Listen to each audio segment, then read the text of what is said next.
This is the Earth, as it looked 90 million years ago. Geologists call this period the Late Cretaceous. It was a time of extreme global warming, when dinosaurs still ruled the planet. They went about their lives secure in their place at the top of the food chain, oblivious to the changes taking place around them. The continents were drifting apart, opening huge rifts in the Earth's crust. They flooded, becoming seas. Algae thrived in the extreme heat, poisoning the water. They died and fell in their trillions to the bottom of the rifts. Rivers washed sediment into the seas, until the organic remains of the algae were buried. As the pressure grew, so did the heat, until a chemical reaction transformed the organics into hydrocarbon fossil fuels, oil, and natural gas. A similar process occurred on land, which produced coal. It took nature about 5 million years to create the fossil fuels that the world consumes in 1 year. The modern way of life is dependent on this fossilized sunlight, although a surprising number of people take it for granted.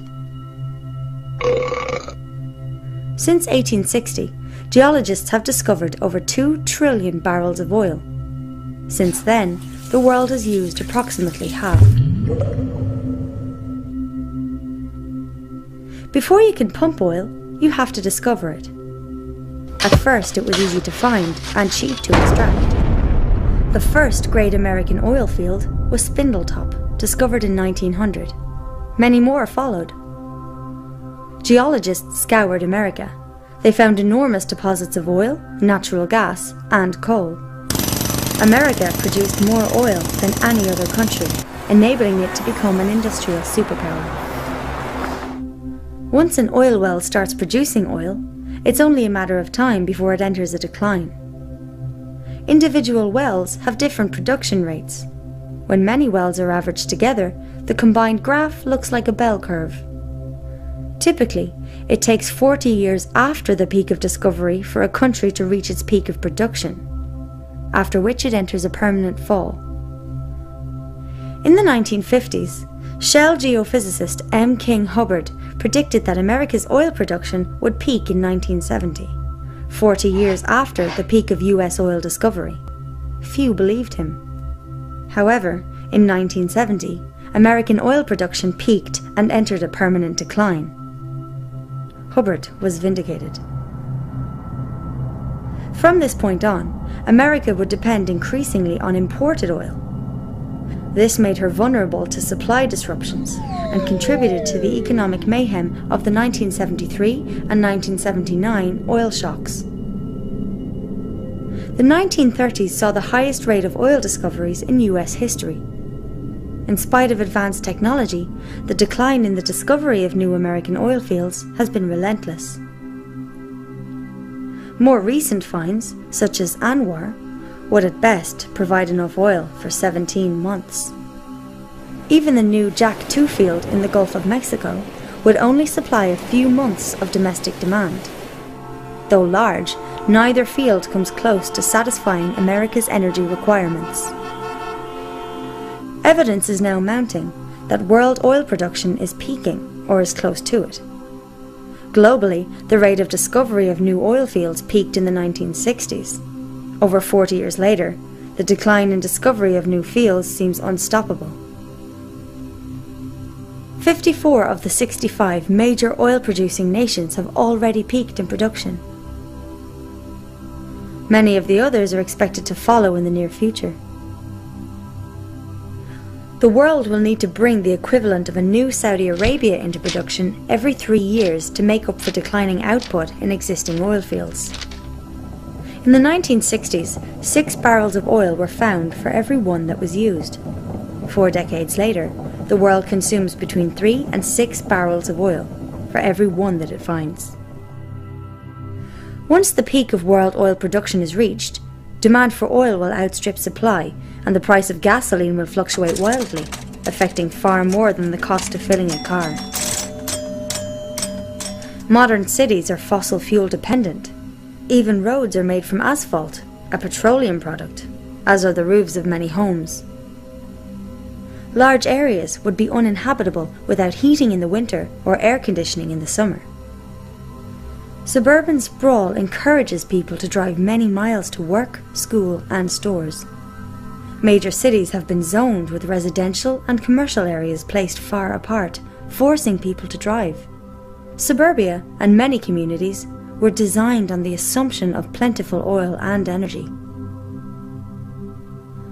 Chemicals derived from fossil fuels, or petrochemicals, are essential in the manufacture of countless products. The modern system of agriculture is heavily dependent on fossil fuels, as are hospitals, aviation, water distribution systems, and the US military, which alone uses about 140 million barrels of oil a year. Fossil fuels are also essential for the creation of plastics and polymers, key ingredients in computers, entertainment devices, and clothing. The global economy currently depends on endless growth, demanding an increasing supply of cheap energy. We are so dependent on oil and other fossil fuels that even a small disruption in supply may have far-reaching effects on every aspect of our lives.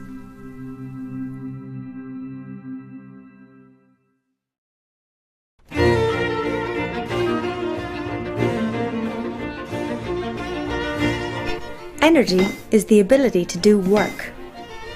The average American has available the energy equivalent of about 150 slaves working 24 hours a day.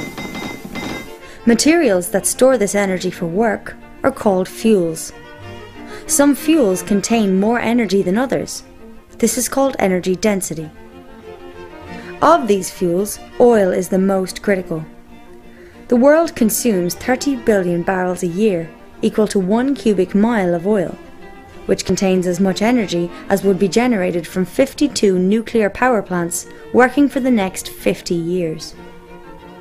Although oil only generates 1.6% of US electricity, it powers 96% of all transportation.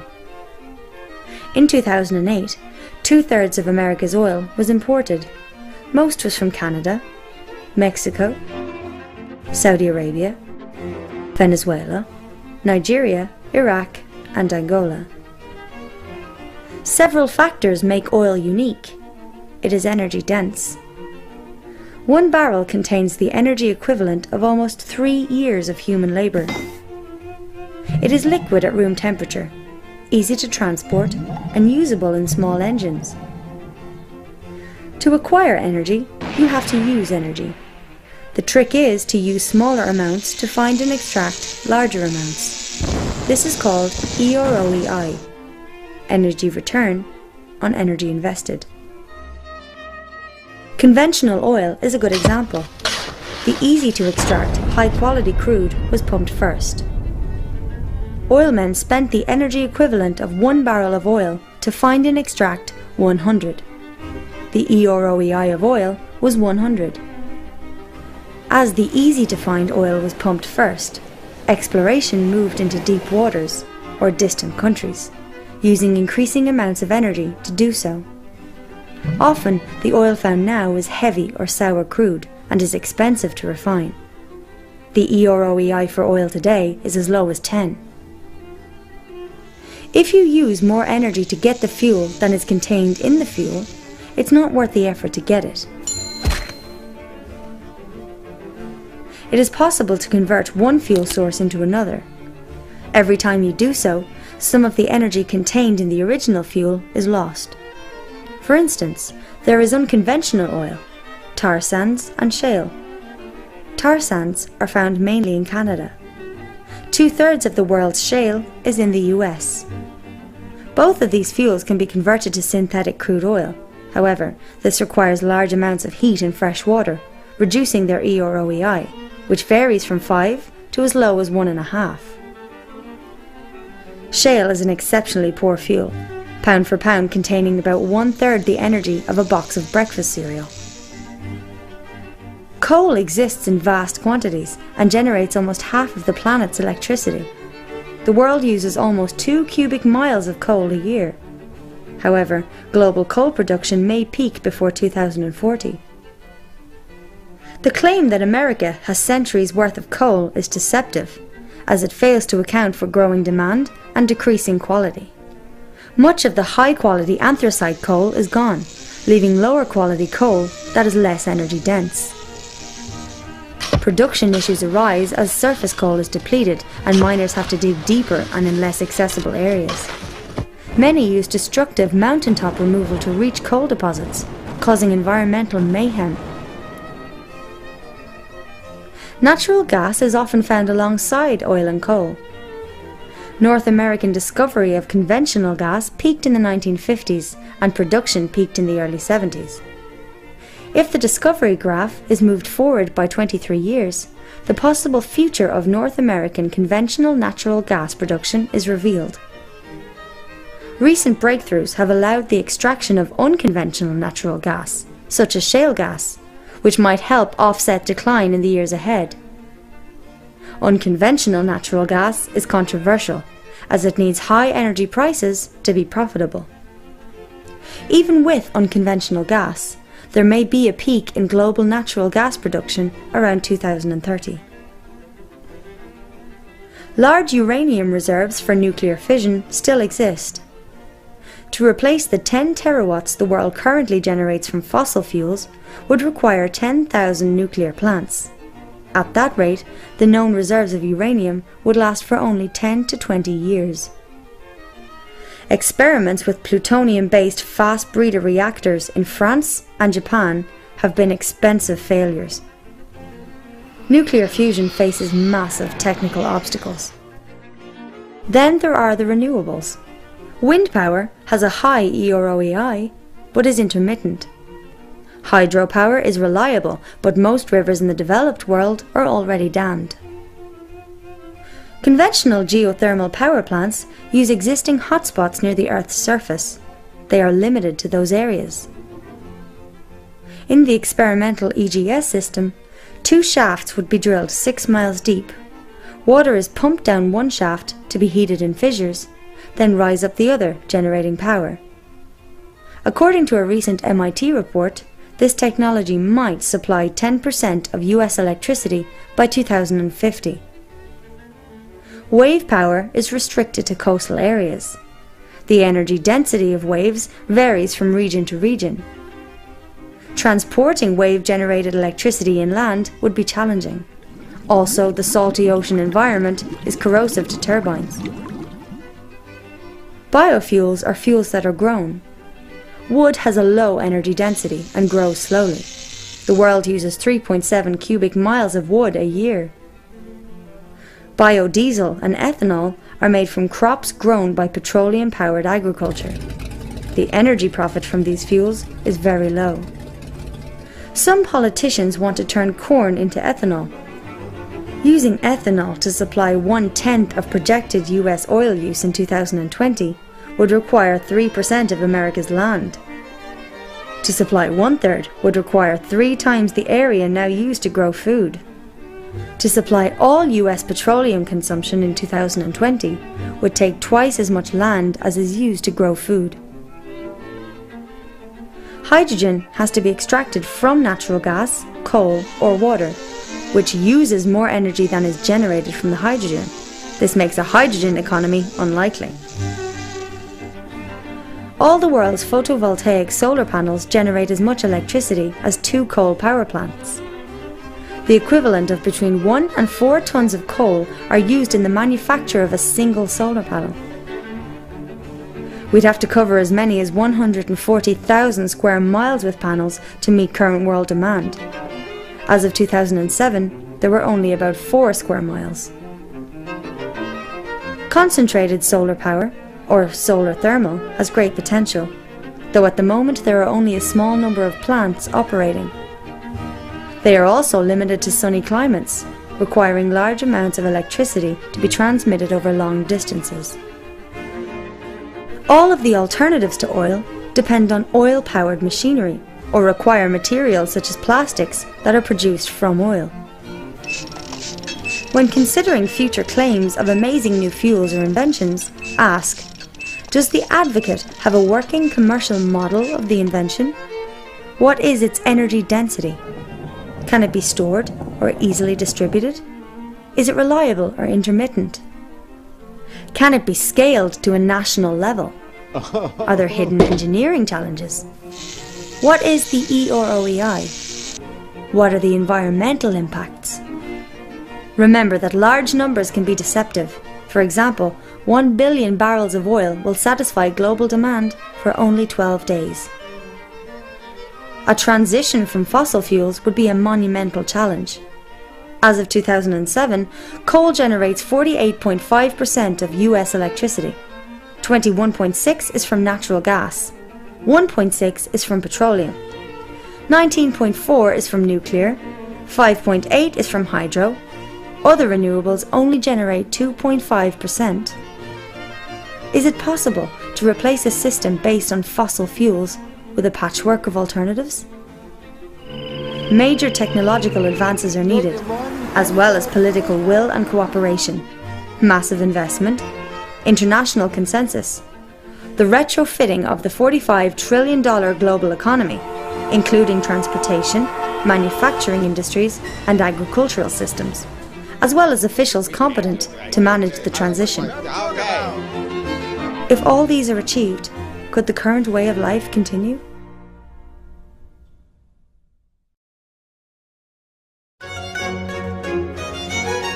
These bacteria live in a bottle. Their population doubles every minute. At 11 AM, there is 1 bacterium. At 12 noon, the bottle is full. It is half full at 11:59, leaving only enough space for 1 more doubling. The bacteria see the danger. They search for new bottles and find 3. They assume that their problem is solved. By 12 noon, the first bottle is full. By 12:01, the second bottle is full. By 12:02, all the bottles are full.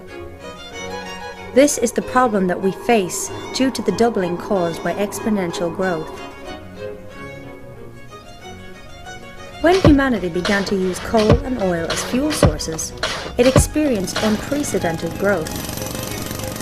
Even low growth rates produce large increases over time. At a 1% growth rate, an economy will double in 70 years. At 2% rate, doubles in 35 years.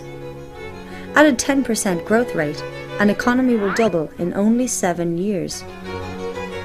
If an economy grows at the current average of 3%, it doubles every 23 years. With each doubling, demand for energy and resources will exceed all the previous doublings combined. The financial system is built on the assumption of growth, which requires an increasing supply of energy to support it. Banks lend money they don't have, in effect creating it. The borrowers use the newly created loan money to grow their businesses and pay back the debt, with an interest payment which requires more growth. Due to this creation of debt-formed money, most of the world's money represents a debt with interest to be paid. Without continual, new and ever larger generations of borrowers to produce growth and thus pay off these debts, the world economy will collapse. Like a Ponzi scheme, the system must expand or die. Partly through this debt system, the effects of economic growth have been spectacular in GDP, damming of rivers, water use, fertilizer consumption, urban population, paper consumption, motor vehicles, communications and tourism. World population has grown to 7 billion and is expected to exceed 9 billion by 2050.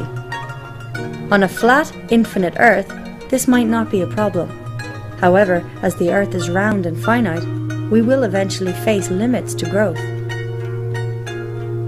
Economic expansion has resulted in increases in atmospheric nitrous oxide and methane, ozone depletion, increases in great floods, damage to ocean ecosystems, including nitrogen runoff, loss of rainforest and woodland, increases in domesticated land, and species extinctions.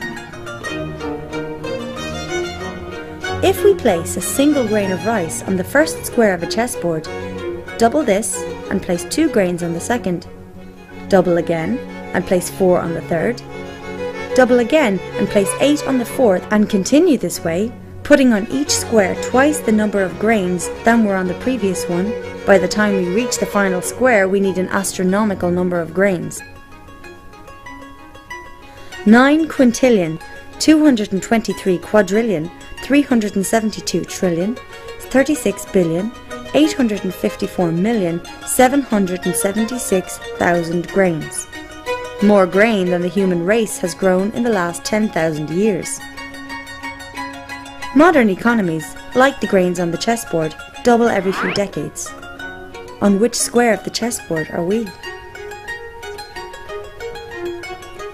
Besides energy, civilization demands numerous essential resources: fresh water, topsoil, food, forests, and many kinds of minerals and metals.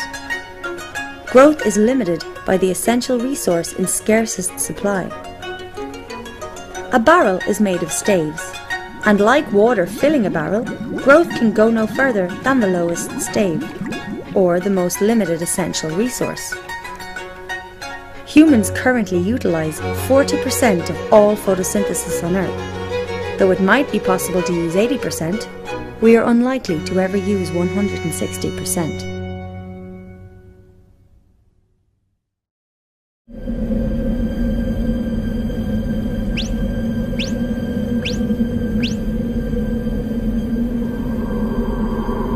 The global food supply relies heavily on fossil fuels. Before World War I, all agriculture was organic. Following the invention of fossil fuel-derived fertilizers and pesticides, there were massive improvements in food production, allowing for increases in human population. The use of artificial fertilizers has fed far more people than would have been possible with organic agriculture alone. Fossil fuels are needed for farming equipment, transportation, refrigeration, packaging in plastic, and cooking. Modern agriculture uses land to turn fossil fuels into food and food into people. About 7 calories of fossil fuel energy are used to produce 1 calorie of food. In America, food travels approximately 1,500 miles from farm to customer.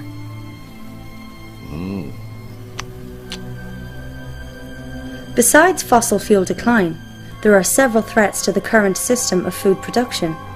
Cheap energy, improved technology, and subsidies have allowed massive fish catches. Global fish catches peaked in the late 1980s, forcing fishermen to move into deep waters. Nitrogen runoff by fossil fuel-based fertilizers poisons rivers and seas, creating enormous dead zones. At this rate, all fish populations are projected to collapse by 2048. Acid rain from cities and industries leaches the soil of vital nutrients such as potassium, calcium, and magnesium.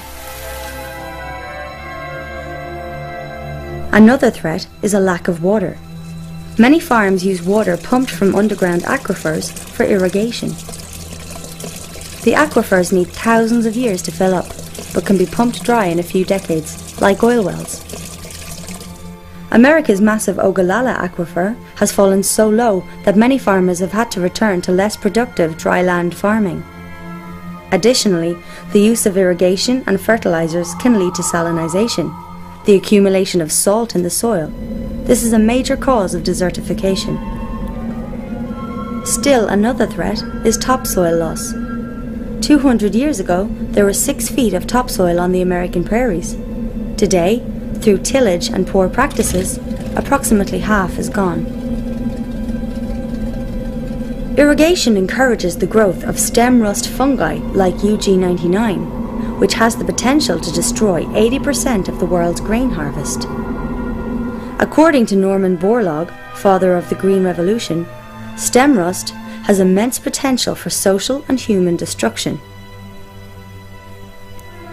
The use of biofuels means that less land will be available for food production. An area has a finite carrying capacity. This is the number of animals or people that can live there indefinitely. If a species overshoots the carrying capacity of that area, it will die back until the population returns to its natural limits.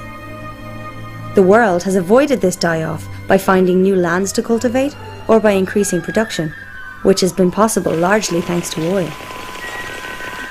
To continue growth, more resources are required than the Earth can provide, but no new planets are available. In the face of all these challenges, global food production must double by 2050 to feed the growing world population. 1 billion people are already malnourished or starving. There will be challenges in feeding over 9 billion in the years to come, when world oil and natural gas production will be in decline.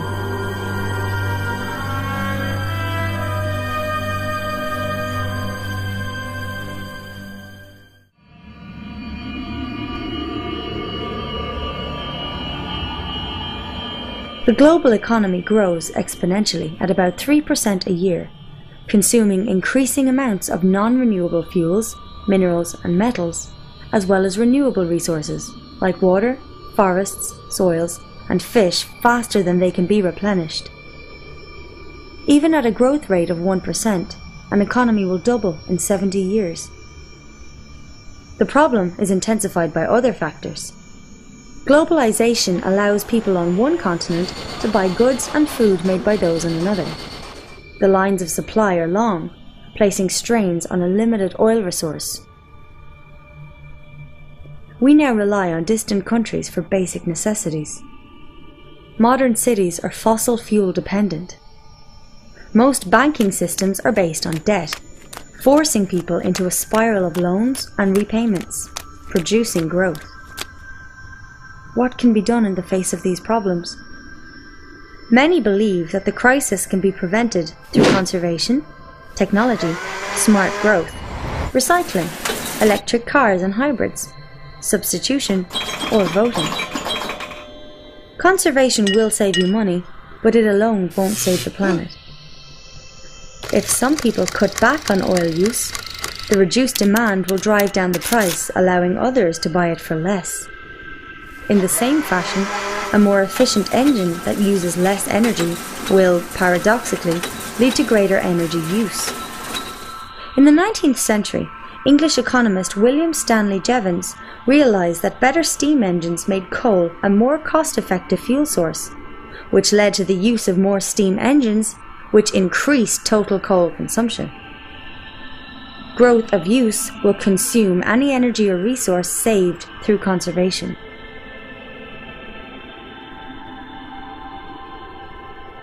Many believe that scientists will solve these problems with new technology. However, technology is not energy. Technology can channel energy into work, but it can't replace it. It also consumes resources. For instance, computers are made with 1/10 of the energy needed to make a car. More advanced technologies may make the situation worse, as many require rare minerals, which are also approaching limits. For example, 97% of the world's rare earths are produced by China, most from a single mine in Inner Mongolia. These minerals are used in catalytic converters, aircraft engines, high-efficiency magnets and hard drives, hybrid car batteries, lasers, portable X-rays, shielding for nuclear reactors, compact discs, hybrid vehicle motors, low-energy light bulbs, fiber optics, and flat-screen displays. China has begun restricting the export of these minerals, as demand soars.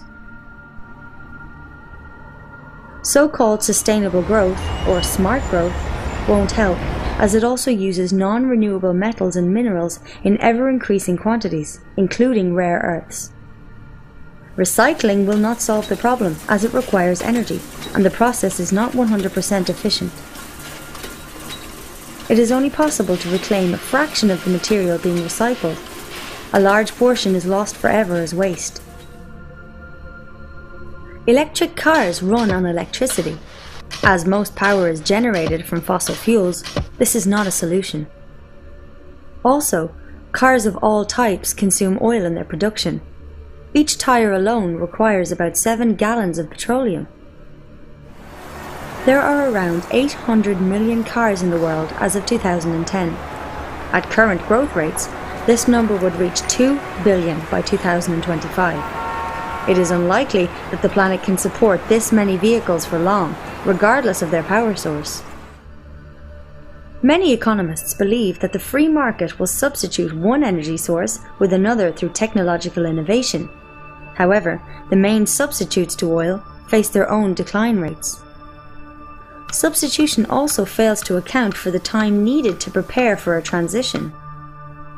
The US Department of Energy's Hirsch report estimates that at least 2 decades would be needed to prepare for the effects of peak oil. The issues of energy shortages, resource depletion, topsoil loss, and pollution are all symptoms of a single, larger problem: growth.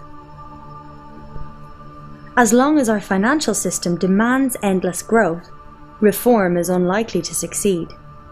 What then will the future look like? Optimists believe that growth will continue forever, without limits. Pessimists think that we're heading towards a new Stone Age, or extinction. The truth may lie between these extremes. It is possible that society might fall back to a simpler state, one in which energy use is a lot less. This would mean a harder life for most, more manual labour, more farm work, and local production of goods, food, and services. What should a person do to prepare for such a possible future? Expect a decrease in supplies of food and goods from faraway places. Start walking or cycling. Get used to using less electricity. Get out of debt. Try to avoid banks. Instead of shopping at big box stores, support local businesses. Buy food grown locally at farmers' markets. Instead of a lawn, consider gardening to grow your own food. Learn how to preserve it. Consider the use of local currencies, should the larger economy cease to function, and develop greater self-sufficiency. None of these steps will prevent collapse, but they might improve your chances in a low-energy future, one in which we will have to be more self-reliant, as our ancestors once were.